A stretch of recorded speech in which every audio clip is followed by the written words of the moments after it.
ఇంకొక పక్కన ఇది వైఎస్ఆర్ వీడు ఆయన ఫోటోలు సర్వే చేసి సర్వే రాళ్ల పైన ఆయన బొమ్మ వేసుకోవాలని మళ్ళా పేరు వేసుకున్నాడు. ఆ బొమ్మ వేసుకుంటే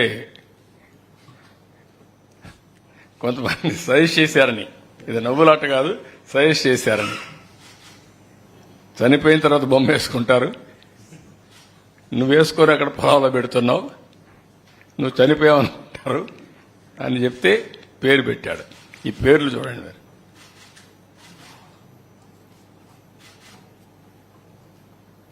దీనికి ఖర్చు ఎంత? దగ్గర దగ్గర 640 కోట్లు. గ్రనైట్ కావాలి దీనికి.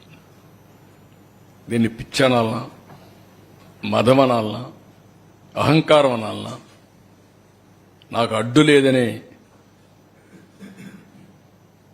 విధానమా? ఎవరైనా ప్రజాస్వామ్య దేశంలో ఇవన్నీ యాక్సెప్ట్ చేస్తారా అని నేను అడుగుతున్నా. ఏం మన రాజులమా? మనకిచ్చింది ఒక ట్రస్టీగా 5 సంవత్సరాలు పరిపాలించమని, ప్రజాధనానికి ప్రజల ఆస్తులకి రక్షణగా ఉండమని మనకు అధికారం ఇచ్చారు తప్ప పెత్తందారీ వ్యవస్థలో ఇష్టప్రకారం చేసి 640 కోట్ల రూపాయలు తగలబెట్టే పరిస్థితికి వచ్చారు. ఇంకా కలర్స్ అయితే చాలా ఉన్నాయి, అవి కూడా పెట్టాల్సింది ఇప్పుడు కాదు, నెక్స్ట్ టైం అవన్నీ వస్తాయి. నెక్స్ట్